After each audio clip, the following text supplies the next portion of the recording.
سلام تعنا هبلنا زخبركم تخطاتلتي تلفزيون تግራይ زيناتات قطري الساعه 6 فران حزنا قريبنا لنا زينات الساعه بمراح انا تخلت فله بمداي ملكت ቋንቋ سلام هايلو بسم الله سمع ستوديو تلفزيون تግራይ بمخان حبرناكم صانحتكم قبرينا سناي مكتال فلمان ተመዛበልቲን መምላስን ሉዓላዊ ግዛት ትግራይን መረጋጽን ዘተን ሰላማዊ መንገድን እንኮም ማረጽ ኢሎም ፕሬዝዳንት ግዛው መምሕዳር ትግራይ ታደሰ ወረደ እቶም ፕሬዝዳንት ኣብ እዋናዊ ኩነታት ትግራይን ሃገረን መልኪቶም ኣብ ዝሃበዎ መግለጺ ኣብ ዝሕዝዋን ነጋጢሞም ዘለው ጎንጽታትን ማሕበረ ቁጠባዊ ቅልውላዋትን ንምፍታሕ ንዘተ ቀዳምነት ሂቦም ከም ዝሰርሕሉ ነገንዚቦም ኣለው የማነ ገብረ ሚካኤል ዋዲዶ ገብረ መድህን ተወልደ መድህን ከም ስዕው ከቅርቦ ፕሬዚደንት ግዚያው መምሕዳር ትግራይ ታደሰ ወረደ ኣብ እዋናዊ ኩነታት ኣመልኪቶም ኣብ ዝሃብዎ መግለጺ ስምምዕ ሰላም ፕሪቶሪያ መሊኡ ብዘይምትግባሩ ብፍላይ ተመዛበልትን ልዕላዊ ግዛት ትግራይን ናብ ንቡር ብዘይምምላሶም ምንጪ ሕዚ ዘጋጥሙ ዘለው ጸገማት ምዃኖም ይገልጹ። ካብቶም ስምምዕ ፕሪቶሪያ ክፈትሖም ዘለዎም ጉዳያት ሓደ ክሳብ ሕዚ ዝተበሉ እንተዘይኮይኑን መሊኦም ዝተፈትሑ እንተዘይኮኑን ኩሎም ናብነት ጉዳይ ዲዲአር ዝብለሎ ንሱ መሊስ ተበለ ይኮነን ኣማይ ተሽሓት ተመዛበልቲኦም ዘለዉ ናብ ከባቢ 1 ሚልዮን ጽጉም እዚኦም ሕጂ እውን ዝተመዛበሉ እዮም ዘለዉ እዚኦም ናብ መርበቶም ክሻብ ዘይተመለሱ እዋን ጉዳይ ሰላም ወይ ድሕነት ትግራይ ሕቶ እዩ ዘሎ ሉዓላዊ ወሰናት ትግራይ ምልክት ሕገ መንግስታዊ እዮም حق منقست حزبون تغير يكون انزل لي طب حق منقستاو السنات تملكت قلت استقامت يوم افتم حق منقستاو وسنات تملكت ورد بحيل سلطه تحازو ناتو مفاتات حمن قدي دمخالي خوينا الله حزي مسراوت ኢትዮጵያ ዘጋጠመ ውግእውን ዘይተተለመሉን ካብ ስምምዕ ወፃእ መንባሩ ዝሓበሩ ፕሬዝዳንት ታደሰ ሕዝውን ነቲ ጎንጽን ምእላይ ይኹን ተመዛበልትን ልዕላዊ ግዛት ትግራይን ብዘተን ሰላማዊ መንገድን ንምፍታሕ ግዝያዊ መምሕዳር ትግራይ ዘለዎ ቁርብነት ይረዱ ናይ ውግእ ምንቅስቃስ ኣይኮነን ተፋጻጽሙ እውን ተቢሉ ተፋጻጽሙ ይኸይድ ምስ መከላከያ ዝበሃል ውግእ ኩሉ የብሉን وق كل يوم ده وق صالح فكل يوم هذا متينا لنا إلكا نايم بعدي سلزي إذي نتنا شجر فتح زخل المجد كام بال أنصاري أب صرف ده وق صالح فان ده خوينه خم غير كاي خم كان تغيد نا كنت متاو كم عين تنصلو شجر كاتو زغل حيدي عكم كانت لا سلازي تنصل حد سبيسيفيك تستيقبل تطلع خينيرو جت قديم دار ناي ملوك خينات تمثل دام خنت ناي ملوك خينات ناي موسان عينت نجرون تبلون توصانا أو بلانت طويلة تخاون بزي مكراس كتلك داي موقع نيرو تب خوايونا حيل من قصاصنا بطلع لنا بتاعت من قصاص نيرو يا درون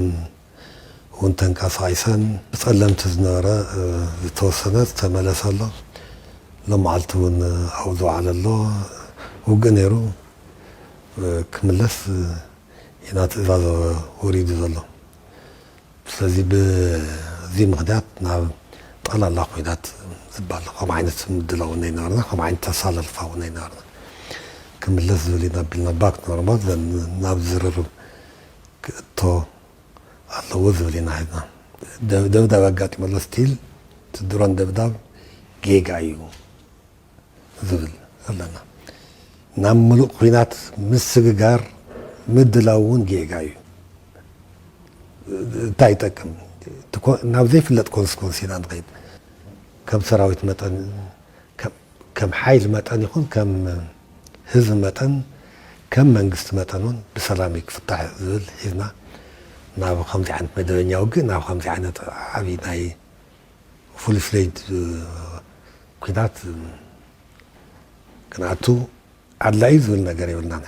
ሕዚ ብሰንኪ ዝተፈጠረ ጎንፂ ኣጋጢሞም ዘለዉ ሕፅረት መሰረታዊ ሸቐጣትን ገንዘብን ንምፍታሕ እውን ልዝብ ከም ዝግበርን ግዝያዊ ምምሕዳር ትግራይ ሒዝዎም ዘለዉ መደባት ልምዓት ተጠናኺሮም ከም ዝቕፅሉን ሓቢሮም ሓደ ግዝያዊ ምምሕዳር ትግራይ ዝመርሕ ዘለዎ እዚ እቶም ሽግራት ብዙሓት እዮም ናይ ገንዘብ ሽግር ኣሎ ናይ ደሞዝ ሽግር ኣሎ ናይ ባንክታት እውን ምትዕፃው ኣሎ ካብኡ ሸቐጥ ይኸብር ኣሎ ኣብዚ ክልተ ነገር ክነብል ኣለና ብቐፃልነት ካብቶም ሓደ ብጣዕሚ ቁልፍ መደብ ሒዝዎ ዘሎ ግዝያዊ ምምሕዳር ኢኮኖሚ ሕብየት ኣብ ኢኮኖሚ ንገብሮ ዘለና ስራሕ ጃስት ንክስታይ ይኮን ስልካ ንምዕባይ ገለመለ ኣይኮነን ናይ ህልውና ጉዳይ ስለዚ ኣብ ሒዝናዮ ዘለና መደባት ኣሎ ኣብ ሕርሻ ኣብ ማይ ኣብ ማኑፋክቸሪንግ ኣብ መሬት ወዘተ ዝምልከት ዝሓዝናዮ መደባት ኣለዉ ተመዲኡ ዘሎ ንሱ ይሰርሕ ላሕዝናይ ሓመድ ማይን ዕቅባ ንኣቶ ኣለና ከም ህዝቢ መጠን ንሱ ተጠናኺሩ ክቕፅል ኣለዎ ፊሸርና እዩ ዘሎ ኢኮኖሚ እዩ ዘሎ ናይ ገንዘብ ሽግር ናይ ሸቐጥ ወዘተ ዝበሃል ሽግራት ኣሎ ትዝበዝሕ ምስ ፌደራል መንግስቲ ተዘራሪብካ ዝበል እዩ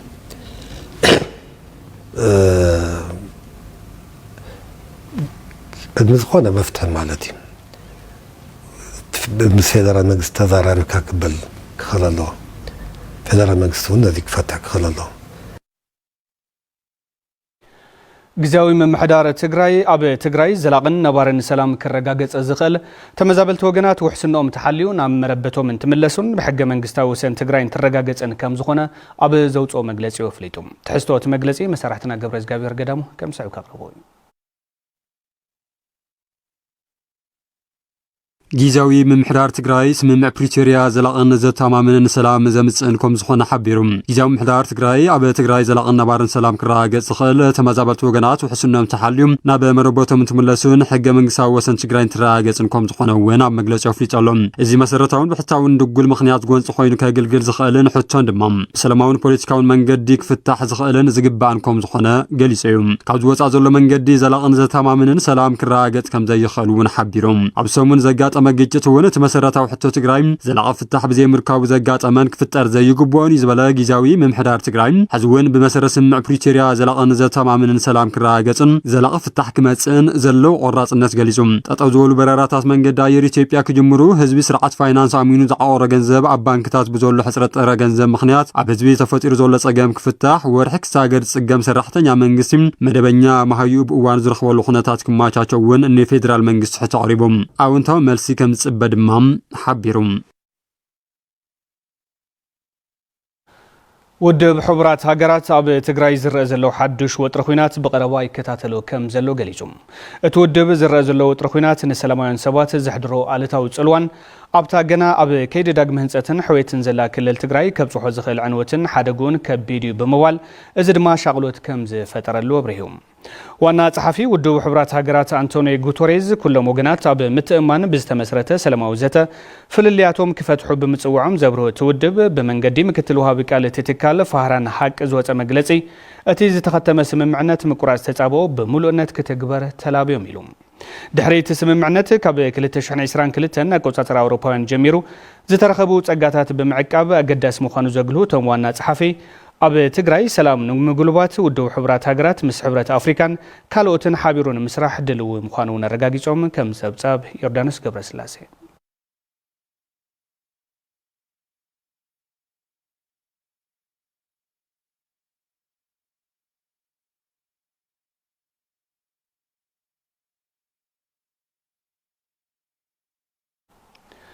ጉባኤ ህዝባዊ ርክባት ትግራይ ብዘተ ኣይኽሰርን ብውግ ኣይኽሰብን ኢሉ ኣብዚ ቅንያት ዝረአ ዘሎ ውጽኢት ናይቲ ብተደጋጋሚ ዝበልናዮን ተቐባልነት ዘይረኸበን ሕቶ ትግራይ ብልዝብ ናይ ምፍታሕ ምሕጽንታ ዳግም ናብ ጸጥታዊ ጸገም ንኣቱ ምህላውና ኣዓሪናን ሓዘን ክብል ጉባኤ ህዝባዊ ርክባት ትግራይ ኣብ ዘውፅኦ እዋናዊ መግለጺ ቀሚጡ ጉባኤ ህዝባዊ ርክባት ትግራይ ሕዚ እውን ሓይልን ዓቕምን ምእካብ ናብ ዘተ ምቕራብ እውን ዝጠልቦ እዋኑ ዝጠልቦ እዩ ክብል ገሊጹ ጉባኤ ህዝባዊ ርክባት ትግራይ ካብ ዝተመስረተሉ እዋን ጀሚሩ ኣብ ፖለቲካዊ መድረክ ትግራይን ዲፕሎማሲያዊ እወንታዊ ውጽኢት ንኸምጽእ ናሰራሕኹ መጽአ ዝበለ መግለጺኡ ውሽጣውን ደጋውን ጸገማት ትግራይ ዝፍታሕ ብልዝብ ጥራሕ ምዃኑ ነጺሩ ክባር ዋጋ ዝኸፈለ ህዝቢ ትግራይ ጠለባቱን ሕቶታታቱን ዝረጋገጹ ኣብ መንጎ ገደስቲ ብሔራዊ ዓቕምታት ትግራይ ኣብ ምርድዳእ ዝተመስረተ ጠንካራ ብሔራዊ ቁመና እንትህነጽ እዩ ክብል ድማ ገሊጹ ጉባኤ ህዝባዊ ርክባት ትግራይ ኣብ ዘውፅኦ እዋናዊ መግለጺ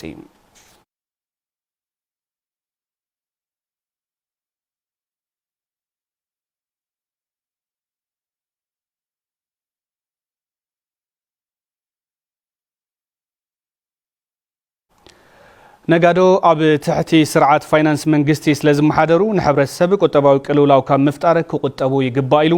ቤት ምኽሪ ንግድን ዘፈረን ማሕበራትን ከተማ ዓዲግራት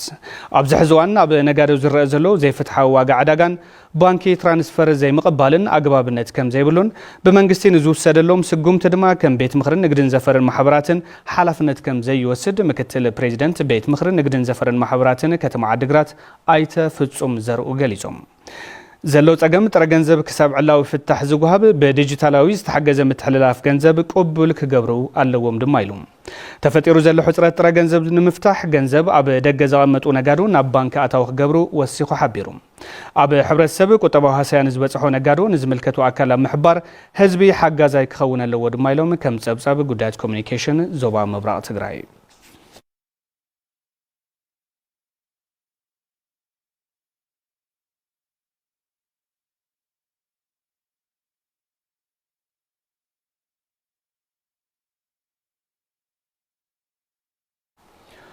ወርልድ ቪዥን ኢትዮጵያ ኣብ ወረዳ ቀይሕ ተኽሊ ፕሮጀክታት ልምዓት የሳልጥ ከም ዘሎ ገሊጾም እቲ ትካል ገባሪ ሰናይ የሳልጦም ብዘሎ ፕሮጀክታት ልምዓት ተረባሕቲ ንኸውን ኣለና ክብሉ ድማ ነበርቲ እታ ወረዳ ገሊጾም ንጸብጻብ ንጉሰ ማረ ገብረ መስቀል ኪሮስ ብጆኖሳይዳዊ ኩናት ዕንወትን ቁጠባዊ ቅልውላውን ዝበጽሖም ዝተፈላለዩ ክፋላት ማሕበረሰብ ነበርቲ ወረዳ ቀይሕ ተኽሊ ወርልድ ቪዥን ኢትዮጵያ የሳልጦም ብዘሎ ዝተፈላለዩ ስራሕቲ ልምዓት ተረባሕቲ ይኾኑ ከም ዘለዉ ይዛረቡ መጀመርያ ትብና ተሎ ክልተ ጠሊ ይሁና ዘን ክልተ ጠሊ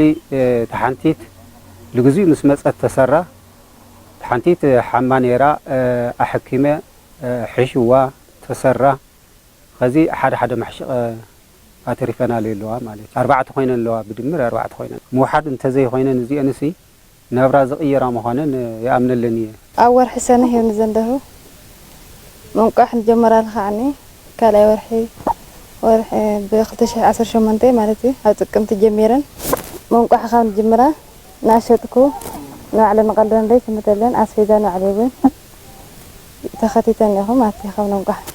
ባልሙያ ጥዕናን ስነ መዓዛን ወርልድ ቪዥን ኢትዮጵያ ዶክተር ናሁም ገሰሰው ትካሎም ኣብ ዝሓለፉ 18 ኣዋርሕ ንመሳለጢ 5 ፕሮጀክታት ልዕሊ 100 ሚልዮን ብር ብምምዳብ ኣብ ሕውየት ዝንዳግመ ህንፀትን ታወረዳ ብምስታፍ ተጠቃምነት ማሕበረሰብ ንምርጋጽ ይነጥፍ ከም ዘሎን ይገልጹ ኣብ ጥዕና ኣብ ኣርባዕቲኡ ጥዕና ትካላት ናይ ምሕዳስ ምህናጽ ስራሕትታት ተሰሪሖም ቀጺሉ እውን ዓቕሚ ምዕባይ ስልጠናታት ብሰፊሑ ተዋሂቦም استفالالين حكمنا وحتاتون نتتعنا بعلميا نتتعنا تكاز حجزون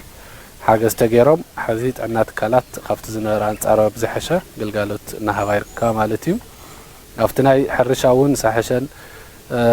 زالت أن زرعت المهاب زحشة تاوت كبار نخرج جيريو أو ناي واشون استفالالين ناي ماي نعطاتات نخت الجناب بمجارت محورسة وكرو ناي ماي قلقلت رخيو خمون كما يولى زخون حمامات ون عرسو نخلو استواص يزرق زغبر تعاونتي نتزاناغو عز مهارلو زواصحا احواتناون حاتناون او استفل عليه مياز مهارالو ماخل اطاش يو ناسح زركو سلاز سفح زولو سراحتታት እዩ ናካናውን ዘርከ ወርልጅን ኣብ ዝሕዝ ግዜ ዋናም ሓዳር ወረዳ ቀይሕ ተኽሊ ኣይተ ገብረ መድህን መረሳ እቲ ትካል ገባር ሰናይ ንዝተፈላለዩ ክፋላት ማሕበረሰብ ትኹረት ሂቡ የሳልጦም ብዘሎ ዝተፈላለዩ ስራሕቲ ልምዓት ብጆኖሳይዳዊ ኩናት ዝበጽሐ ኢኮኖሚያዊ ማህሰይቲ ኣብ ምሕዋይ ዕዙዝ ኣበርክቶ ከም ዘለዎን ካልኦት ትካላት እውን ተሳትፎኦም ክሕይሉን ይጽውዑ ኣብ ኣርባዕቲኡ ናይ ዘወረዳና ጥዕና ጣብያታት ሙሉእ ናይ ጽገና ስራሕቲ ሰሪሕና እዩ كله تناي أكل جود متأثرون أجمع من وربطهم تم عراريو مشاشة تيترفع أكل جود أس كميل نفط كلاس كأت 5 خلون كماچاچو ዝኽእል መገድውን ሰሪሕና ውሽጥ ግብ ማለት እዩ ካላይ ኣብተን 4 ጤና ጣብያታት ሙሉእ ዝኾነ ማተሪያል ይውና እዩ ሰፊሕ ስተይ ማይ ኣትዩ ፍላይ ወርቃምባ ጽቡቕ ማይ ኣትዩልና ኣሎ ብናቱ ባጀት እዩ ገለበዳ ኣድሓ ጻጻራ ማይውን በተለይ ፍሰለስቲያን ዝጎሮ ንሱ ይዓዊኑ ለና እምበር ጸገማት አይፈትሐን ካልአት ኣብዚ ከባቢ በተለይ ዝኸባቢ እዚ ድማ ብጸላይ ዕርት ተጠቃዩ زعنوا بيت تمرت لنا زعنوا طعنا لنا زعنوا صرجا لنا زعنوا بيت صحفت لنا زعنوا ولك حرستاي لنا تكالات لنا زي بتخز جبر زل منقصاص فتوتن دغفتن زخنو بروجيكتات كلهم ازور رامسيم كحجزنا بشم محدار نزبن صاوعتنا نقرر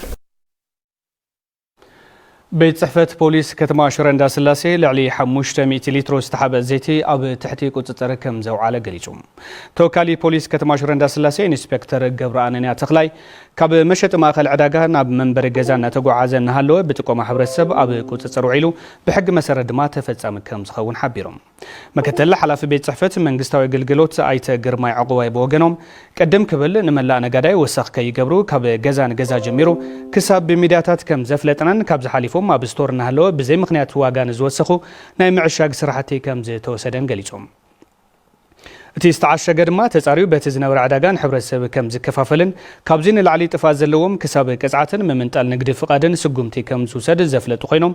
ሎሚ ብፖሊስ ተታሒዙ ዘሎ ዘይትውን ብሕጊ መሰረት ከም ዝውሰንን ሕዝውን ዝኾነ ይኹን ነጋዳይ ካብቲ ዝነበረ መሸጣ ዓዳጋ ወሰኽ ከይገብሩን ነዚ ጥሒሶም ንዝንቀሳቐሱ ሕጋዊ ስጉምቲ ከም ዝውሰደሎም መፍሊጦም ክብል ጸብጻብ ርክብ ህዝብን መንግስትን ከተማ ሽረ እንዳስላሴ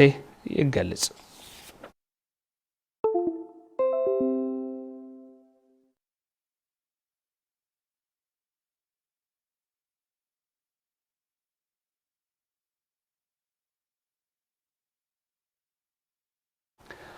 كونسل أماخرتي دبلوماسي تجراي حبرة أوروبا جبوت أتكبر وسجمتي نقوسدو حاتيتهم شويت كدو زرزر لهم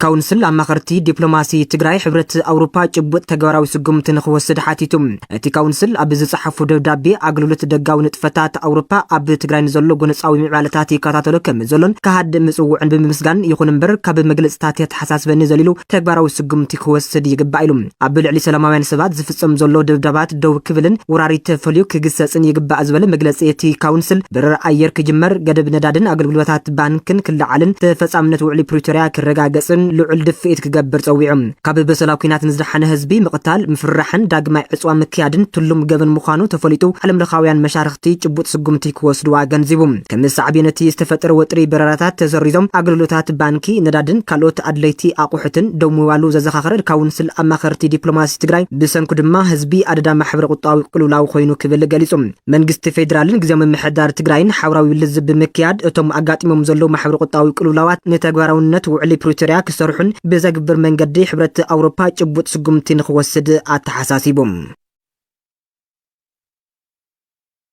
ممحدار بريزيدنت أمريكا دونالد ترامب أو أمريكا عقوبة كرخبو بقعات زيكون إثيوبياوين كبار روز جبر حقاو مسرح كي تكبر فيدرالوي دانيا بوستن وسينوم زوسانة كاب أمريكا كوتو خلت سمون طرح زترفهم لعلي حموشة شع إثيوبياوين أنحيتهم زناوحيهم أب بوستن أمريكا زركب فيدرالوي دانيا بريان مرفي بعربي 31 طريق لتشرح 26 نكوزاترا غورغوروسان نزوسانة كم زحلفة مع خل زينا ريتورس حبيروم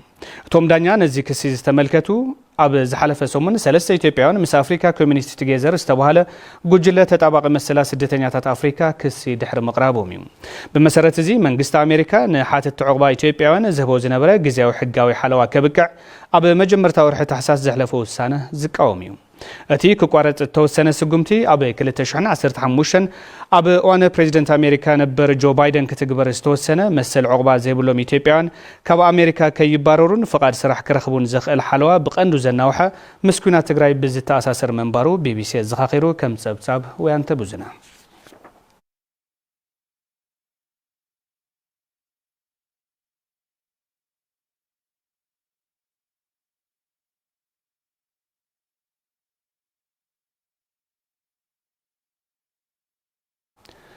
ኣብ 2050 ቆጻጽራ ኣውሮፓ ብሰንኪ ሕማም ዓሶ ልዕሊ 28 ሚልዮን ኣፍሪካውያን ግዳይ ክኾኑ እዮም ሓድሽ ሳይንሳዊ መጽናዕቲ ለውጢ ክሊማ ኣብ ዝቕጽሉ 10 ዓመታት ኣብ ኣፍሪካ ሕማም ዓሶን ሞትን ከም ዝውሰኸ ጠንቂቑ እቲ ሕማም ብሰንኪ ምውሳኽ መቆጥራሕ ዘይኮነስ ብቐንዱ ብሰንኪ ስርዓታት ጥዕናን ጻዕርታት ምቁጻር ዓሶን ሓደጋዊ ሕጅን ሆቦ ብላን እዩ ኣብ መጽሔት ኔቸር ዝተሓተመት መጽናዕቲ ብፒተር ጌቲንግ ካብ ፕሮጀክት ኣትላስ ዓሶ ዝምራሕ ኮይኑ ካብ ዝሓለፉ 25 ዓመታት ዝተተግበረ መጽናዕቲ መረዳእታት ዝተወሰደ እዩ ተመራመርቲ ክሊማ ምስ መዛግብቲ ጥዕና ማሕበረ ቁጠባውን ምቁጻር ዓሶን ብምዝማድ እቲ ሕማም ኣብ ትሕቲ መጻኢ ምስ ዘጋጥም ምውሳኽ ሙቐት ብኸመይ ክምዕብል ከም ዝኽእል ገምጊሞም ኣለዎም بمسارة تمثل لوط إقليمها أب منجو 2024 2050 123 مليون توسخت حمات عسو كسعب كم زخلن لعلي 530 شح توسخت موت كم زقات من نزين مكوتار دما كاب حزي جميرو تعرتات مكوتار عسو بزلع على درجة كتجبر معيدهم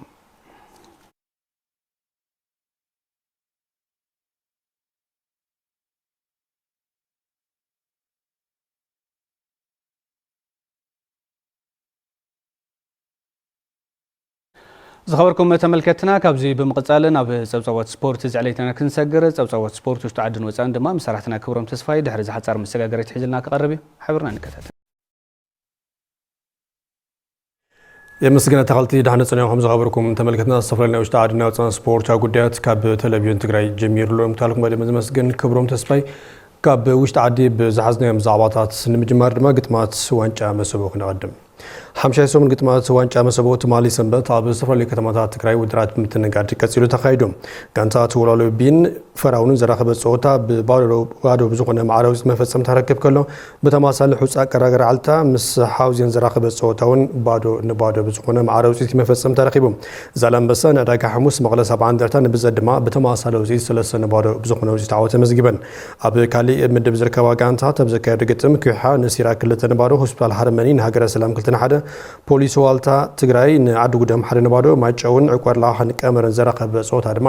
ብሓብራው ሲት ክልተ ነቀልተ መፈጸም ተረኺቦም ኣብ ካሊመራ ሀገሪ ሸራሮ ንስሮዳ አድዋቢ 5 ሓደ ሓወልተ ክሱም ንኤምባስኔቲ ሓደ ነባዶ ረማዕ ደርባዕተ ንጭላ ሳፋየር 4 ነባዶ ምረገነሽረ ምሰራለኻ ዘራኸበ ጾታ ድማ ብአውት ጋንታ ምረገነሽረ ሓደ ነባዶ ብዝኾነ ውጽኢት መፈጸም ተረኺቦም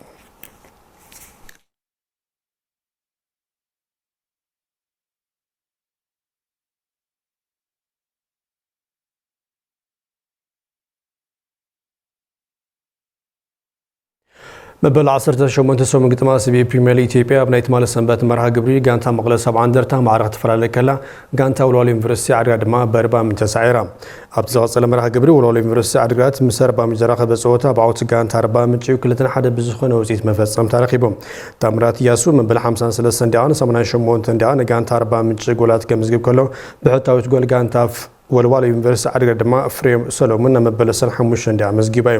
ወልዋሎ ዝሐሸ ግምት ረኺባና በሜዳ ወሪዳ ላኳን ተብረታ በመወዳት ደረጃ ብትረከብ 40 ምንጭ 2-1 مسعራ ግን ዘይተገመተ ኮይንሎም ኣብ ካሊመራ ግብሪ መቀለ 70 እንደርታ ምስ ኢትዮጵያ ቡና ዘራኸበ ጾታ 1-1 መፈጸም ተረኺቦም ራምኬል ጀምስ መበል 19 ዲያን ጋንታ ኢትዮጵያ ቡና ጎል ከመዝገብ ከሎ በፍቃዱ አለማዩ ተጻዋታ ጋንታ ኢትዮጵያ ቡና ናብ ባዕሉ ብዘመዝገባ ጎል መቀለ 70 እንደርታ ማዕረ ኮይና በማዕረ ውጽኢቱን 1-1 መፈጸም ተረኺቦም ኣብ ካሊመራ ግብሪ ፋሲል ንቅዱስ ጊዮርጊስ 1 ነባዶ ነገሌ አርሲ ኢትዮጵያ ንግድ ባንክ 2 ነባዶ ሲዕረን በመሰረዚ ሲዳማ ቡና በ34 ነጥቢ ቀዳሚት ኮይና በትምርሑ ዘላ ሲቢ بريمير ليج ኢትዮጵያ 2018 ዓመተ ምህረት ሐዋሳን ነገሌ አርሲን በማዕረ 32 ነጥቢ በጎል አፍላላይ ሐዋሳ ካሌቲ ነገሌ አርሲ ድማ ኣብ 30 ደረጃ ትርከብ ጋንታ ትግራይ ምረገነሽ ሽረ በ22 ነጥቢ መበል 11 ደረጃ መቀለ 70 እንደርታ በ18 ነጥቢ መበል 17 ደረጃ ወልዋሎ ዩኒቨርሲቲ ዓድግራት ድማ በ16 ነጥቢ መበል 19 ደረጃ ትርከብ መበል 19 ሶም መርሃ ግብሪ ሊግ ረቡዕ ምረገነሽ ሽረ ምስ ሸገር ሐሙስ ድማ መቀለ 70 እንደርታ ምስ ነገሌ አርሲ ወልዋሎ ዩኒቨርሲቲ ዓድግራት ምስ ቅዱስ ጊዮርጊስ ከረኸቢው 19 ደቂቃ ተመጣጣኝ የኳስ ቁጥጥር ዲቫይን አደገኛ ኳስ የመጀመሪያው ጎል በራምኬል ጀምስ ተቆጠረ የቡርኖ አምቦል ራምኬል ጀምስ ክረምት ላይ ሊለቅ ቀርቦ የለም በልጅነት የስደግፍ ያደግኩትን ቡድን መለያ ለተጨማሪ 2 ዓመት ለብሼ ቆያለሁ ብሎ ሐሳቡን ቀይሮ በቡድኑ ውሉን ያራዘመው ራምኬል ጄምስ በተፈለገው ሰዓት ተገኘ። የመሪነት ጎሉንም አገኘ። ቦና ወደ ፍጹም ወይስ ወደ ሌላ ወደ አሸናፊ ሀብቱ ወስዶታል። አሸናፊ ሀብቱ በፍቃዱ አለማዩ ቦታው ላይ አልነበረም። አሁን ተመልሶ መጥቷል። ሙሉጌታ ወደ አሸናፊ ራስ ላይ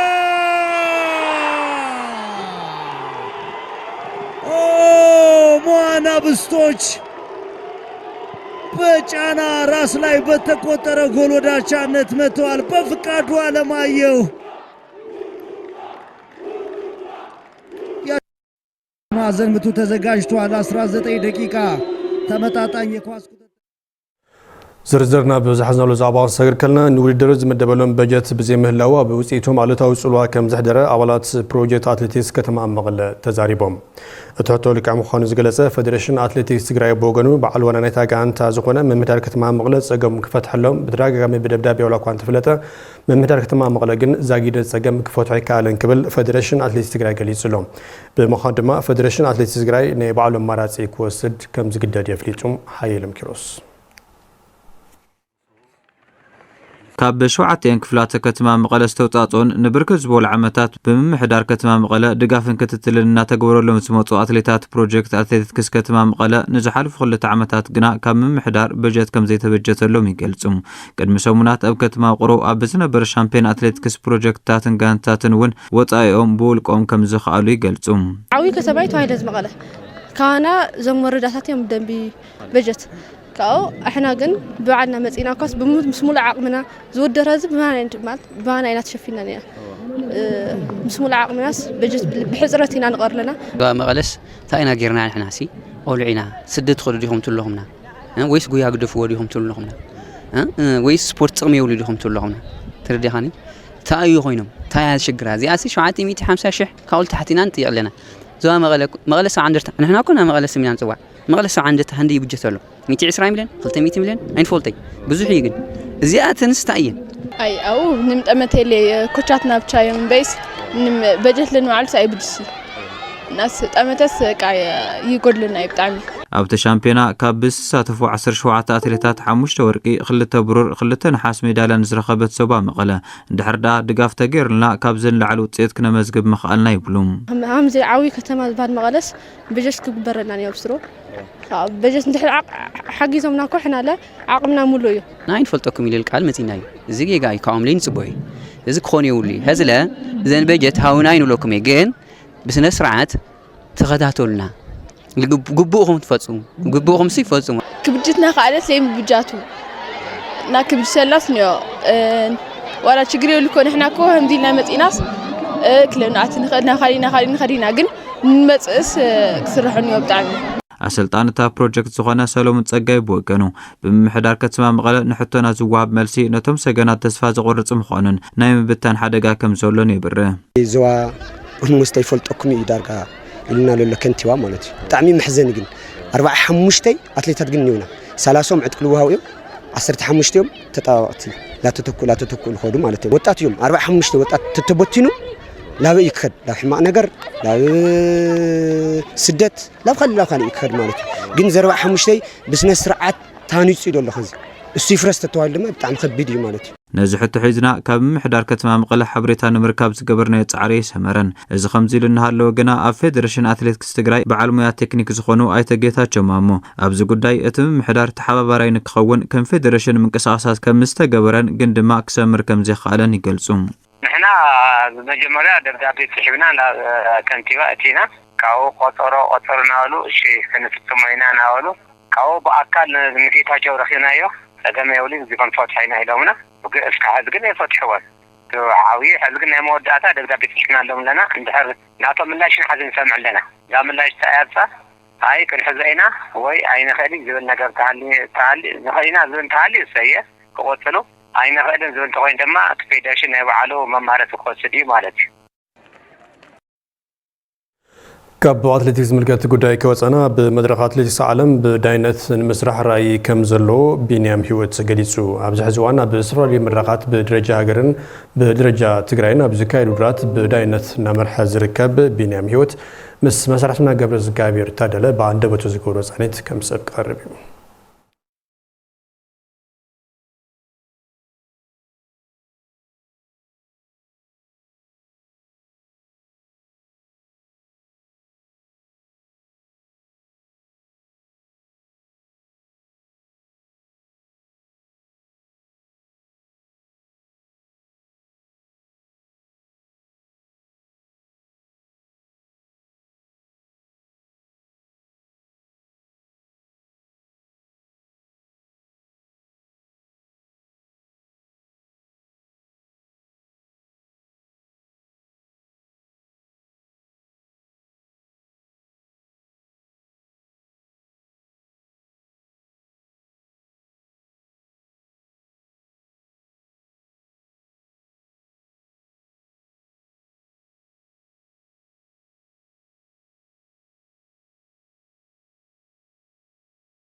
ولك سرحتي نا سرحخو تي نا أتلتيكس تجراي نكعبي عاوز عري نا جبرنا مس محازوتي مالتي كما يزولو ناي دايان زخنو عم سرح نركب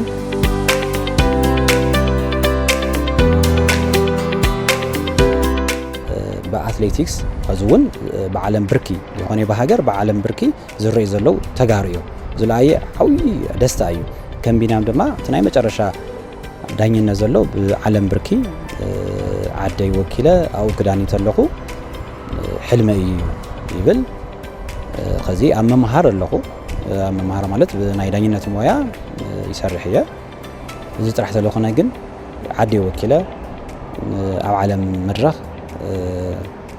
بدرجة دايني نتك مرح تصفى يكبر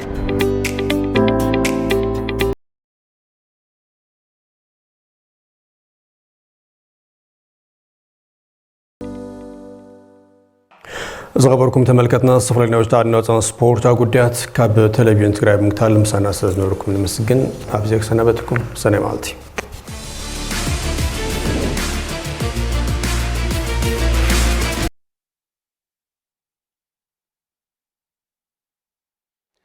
تبتوات سبورت نزقرب لنا مسارحتنا كبروم تسفاي بممسجان على توزيناتنا وبزيك نزازم سلت مكتالكم كبرت يابلنا ببزلخمو سنة مالتي